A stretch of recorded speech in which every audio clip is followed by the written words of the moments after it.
दास जी महाराज, जूनागढ़ वाले महाराज जी, संभवतः अब उनका शरीर नहीं है, क्योंकि जब हमें मिले थे उस समय भी 90 से ऊपर की आयु के थे। उस जमाने में काशी से उन्होंने व्याकरणाचार्य किया था और अंग्रेजी से भी एमए किया था। बहुत अच्छे विद्वान, बड़े अच्छे वक्ता थे। तो वो सुनाते थे, गधे का अभ्यास होता है दुलत्ती मारने का। इसके ऊपर एक कहानी सुनाते थे, सुना करके हम सबको हंसाते थे। बोले एक मास्टर जी पढ़ा रहे थे और बच्चे कुछ ना कुछ गलती करते ही हैं, पाठ याद नहीं करते हैं, तो पिटाई, अब तो पिटाई करना मना हो गया, उस समय पिटाई होती थी। तो पिटाई करके मास्टर कह रहा था कि देखो सबके कान खींच देंगे, हैं, सबकी चमड़ी उधेड़ के भूस भर देंगे, और जाने क्या क्या कह रहा था हड्डी पसली मार मार के एक कर देंगे। न जाने तुम्हारे जैसे कितने गधों को हमने आदमी बनाया है, कितने कलेक्टर मिनिस्टर बन गए हमारे, तो एक गधे होके आए थे यहाँ, कलेक्टर मिनिस्टर हो गए। एक सीधा साधा धोबी वहां से निकल रहा था, उस पे काम कम था, गधे दो थे, वो एक गधे का काम था। उसने सोचा एक गधा हमारा आदमी बन जाए तो हमारे साथ कपड़े धुलवाएगा, काम देगा। उसने मास्टर जी को कहा, महाराज आप तो गधों को आदमी बनाने का ठेका आपने लिया है, तो कृपा करके हमारे इस गधे को भी मनुष्य बना दीजिए, आदमी बना दीजिए, आपकी बड़ी कृपा होगी। वो मास्टर तो क्रोध में था, उसने कहा मूर्ख, गधा लेके आया। बोले अभी तो आपने कहा था गधों को आदमी बनाते हैं। बांध के चला गया वो। मास्टर का गुस्सा ठंडा हुआ तो उसने गधा तो बेच दिया। अब दूसरे दिन धोबी आया, बोला हमारा गधा आदमी बन गया। अरे वो एक दिन में आदमी बनता है, धीरे धीरे अभी बच्चा होगा, पढ़ेगा लिखेगा, बड़ा होगा, आदमी बनने में एक दिन में आदमी बनेगा। अब वो 2 दिन 4 दिन 6 दिन में जब उधर से निकलता, बोले महाराज दिखा तो दो कैसे, कितना बड़ा आदमी हुआ, कैसे बन रहा है। वैसे नहीं, जब बन जाएगा तब बताएंगे। 4-5 साल हो गए। अब धोबी के समझ में कुछ न कुछ आया कि इसने गधा हमारा इधर उधर कर दिया, ये देगा नहीं।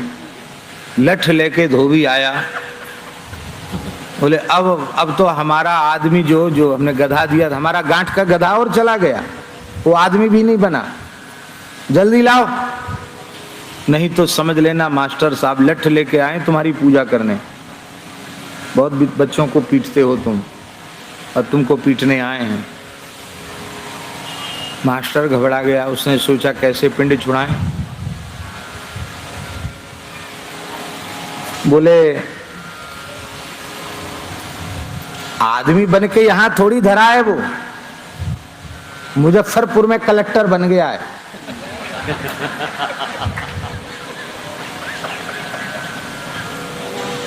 उसको बड़ी प्रसन्नता हुई, महाराज कलेक्टर में, हाँ कलेक्टर बन गया मुजफ्फरपुर में वो। अब तो धोबी घर में आया, बोले कपड़ा पड़ा धोना बंद, अब हमारा गधा कलेक्टर बन गया मुजफ्फरपुर में, वो भी बिहार के तो हम यही हैं, चलो। तो गरीब आदमी था, पैदल पैदल मुजफ्फरपुर पहुंच गया। हो सकता हो इसी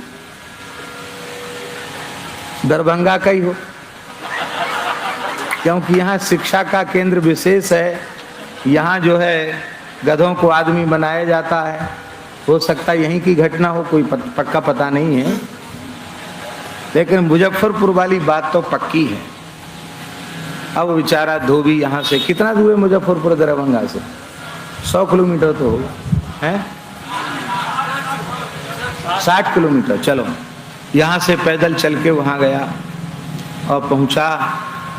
अब कलेक्टर का जो बंगला था, निवास था, रविवार का दिन था, छुट्टी थी, तो जाना चला। अब ऐसे किसी अपरिचित व्यक्ति को बिना समय लिए कलेक्टर के निवास में थोड़ी प्रवेश करने दिया जाएगा। उसने बहुत कहा, लेकिन उसको भीतर नहीं घुसने दिया। इसी बीच में कलेक्टर साहब बाहर बगीचे में आए, उनकी कुर्सी लग गई, बैठ गए। उनके इष्ट मित्र अधिकारी रैंक के जो थे वो सब वहाँ बैठे थे। अब कुछ चाय नाश्ता कुछ खाना पीना हो रहा था। अब इसने कहा कि वाह, आदमी बना तो हमारे किस काम में आया, गधे से आदमी बना और आदमी में भी कलेक्टर बना और हमसे सीधे बात नहीं करता है। तो द्वारपाल के मना करने पर भी वो धोबी घुसता हुआ वहां बगान में चला गया। तो उसको कलेक्टर को बड़ा आश्चर्य, ये कैसे आ गया, कौन है? अरे वो तो पहचानता नहीं है, मैं वही तेरा मालिक धोबी हूं और वही तू गधा है जिसके ऊपर पीठ पे कितना माल लाता था और फिर तू बैठ जाता था तो फिर डंडे से पिटाई करता था। कितने मेहनत से गधे से आदमी बनाया, अब सीधे मुंह बात नहीं करता। उसको लगा कि पागल कहां से भीतर घुस आया। कलेक्टर को गधा बता रहा तो उसको गुस्सा आई तो उसने लात मारी। जैसे ही लात मारी तो उसने कहा अब हमें जरूरत नहीं है, अब पक्का पता चल गया कि तुम गधे ही हो। आदमी से गधे से आदमी और आदमी से कलेक्टर भले ही बन गए, लेकिन अभी दुलत्ती मारना भूले। तो तुम्हारी दुलत्ती खाकर हमको पक्का विश्वास हो गया कि तुम गधे ही हो। ये बात हंसाने के लिए हमने नहीं कही है। किसी के भी ऊपर पैर का प्रहार करना ये मनुष्यता नहीं। इससे हमें शिक्षा ये लेनी है कि कैसा भी अपराध क्यों ना हो, किसी के भी प्रति पैर का प्रहार मत करो, क्योंकि सबके भीतर हमारे प्रभु विराजमान हैं। पैर से किसको छूना, पैर से किसको टकराना। हमारे यहाँ धर्मशास्त्र में आसन को, वस्त्र को पैर से पकड़कर खींचना वर्जित है। बहुत से लोगों का अभ्यास होता है, कम्बल डाला, आसन डाला, पैर से खींच के उसको ले आए, तत्काल उसके पुण्य नष्ट हो जाते हैं, उसकी आयु नष्ट हो जाती है। प्राय लोग स्नान करके अपने अधो वस्त्र को, कौपीन आदि को तो पैर से ही किनारे कर देते। नहीं, जिसने आपकी लज्जा का रक्षण किया उसमें भी परमात्मा है, आप पैर से उसे क्यों ठुकराते हो? किसी जड़ पदार्थ को भी पैर नहीं लगाना, क्योंकि जड़ चेतन ये हमारी दृष्टि है। वस्तुतः कपड़े में धागे के समान सारे ब्रह्मांड में भगवान व्याप्त हैं। इसलिए किसी को भी पैर से मत छुओ, किसी पर किसी को भी ठुकराओ मत।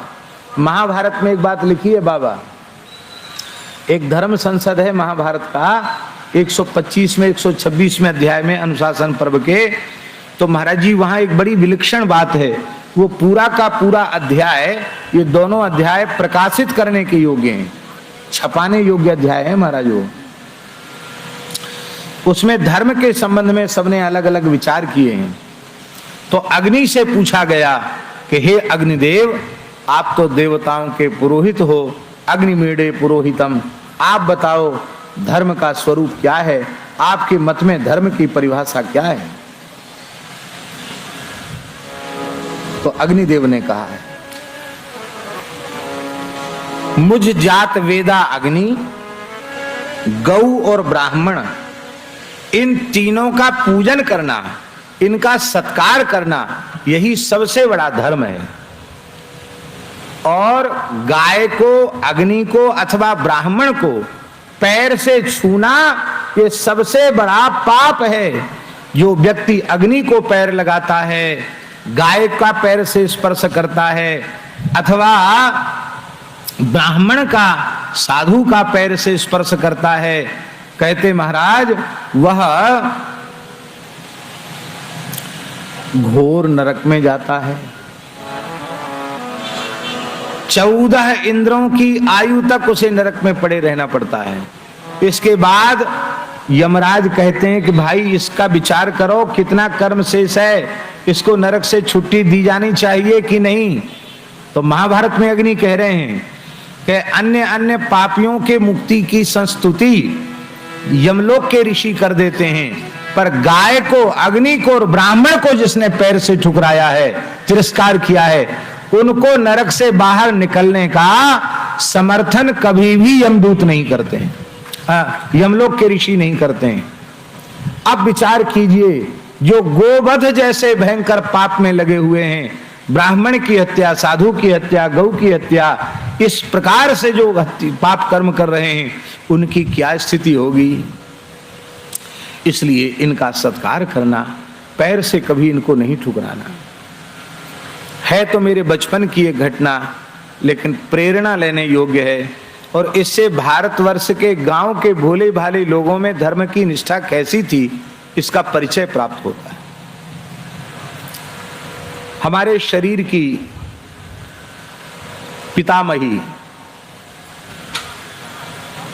पिताजी की, शरीर के पिताजी की माता, दादी, उनका ये कंधा उतर गया, यहां से अलग हो गया, कोई चोट लग गई होगी। डॉक्टर एक थे, उनको दिखाया, डॉक्टरों ने कहा कि हमारी अंग्रेजी डॉक्टरी के अनुसार तो हॉस्पिटल ले जाना पड़ेगा और ऑपरेशन होगा, फिर इसको फिट किया जाएगा। अब वृद्ध शरीर, और वो जीवन में कभी हॉस्पिटल गई नहीं। वो तो कहें कि मैं मर भले जाऊं, मुझे हॉस्पिटल मत ले जाना। बहुत डरती थी हॉस्पिटल के नाम से। दवाई के नाम पे कोई दवाई खाई नहीं उन्होंने, दवाई खाती नहीं थी। निरोग रहने वाला दवाई भला क्यों खाएगा। वृद्ध तो थी लेकिन शरीर में रोग नहीं था। तब किसी ने कहा कि अमुक गांव में एक गडरिया है, गडरिया जानते हैं ना, भेड़ बकरी पालने वाले, गडरिया है, वो बहुत ये विद्या जानता है। कैसा भी हाथ पैर उतर गया हो, हड्डी इधर उधर हो गई हो, वो दवाई बांध देगा और उसको चढ़ा देगा, एकदम ठीक कर देगा। तो उस व्यक्ति को, गडरिया को कहा गया, वो आया, आकर के उसने देखा तो रोने लग गया। मेरे बचपन की, मेरी आंखों के सामने की बात है, रोने लग गया। रो क्यों रहे हो, क्या ये ठीक नहीं होगी। बोले महाराज ठीक तो अभी कर दूं, तुरंत ठीक कर दूं अभी, लेकिन मैं कैसे, एक ब्राह्मणी वृद्धा, उसके मुझे पैर लगाना पड़ेगा कंधे में, तो मैं पैर कैसे लगाऊं, मुझे नरक में ठौर नहीं मिलेगा, इसलिए मैं रो रहा हूं। इनका कष्ट भी नहीं देखा जा रहा है और मैं एक ब्राह्मणी में पैर कैसे लगाऊं। आज वो घटना मुझे याद आती है तो मन में सोचते हैं कैसा पवित्र भारतवर्ष। एक अक्षर पढ़ा लिखा नहीं था, भेड़ बकरी चराने वाला आदमी, पर उसे इतना ज्ञान जरूर था कि मैं ब्राह्मण को पैर लगाऊंगा, ब्राह्मणी को पैर लगाऊंगा तो घोर नरक में भी मुझे ठौर नहीं मिलेगी। तब लोगों ने उसको समझाया कि तुम अपमान थोड़ी कर रहे हो। फिर किसी व्यक्ति ने कहा परिवार के, चलो तुम आओ, पाप हम अपने ऊपर ले लेंगे, अब करो, तुम्हारा पाप हम ले लेते हैं, अब इसको ठीक करो। उसने अपने सिर की पगड़ी उतारी, यहां एक नया कपड़ा रखवाया, फिर अपने सिर की पगड़ी यहां रखी, फिर उस पगड़ी पर अपना पैर रखा और एक झटके में उसने चढ़ा दिया। और कुछ क्या क्या लेके आया था, कुछ जड़ी बूटी, उसकी मलहम जैसी बनाकर बांध करके चढ़ा दिया और हॉस्पिटल नहीं जाना पड़ा, एकदम ठीक हो गई। तो ये बात हम इसलिए निवेदन कर रहे हैं कि ऐसी भावनाएं थी हमारे यहां लोगों में।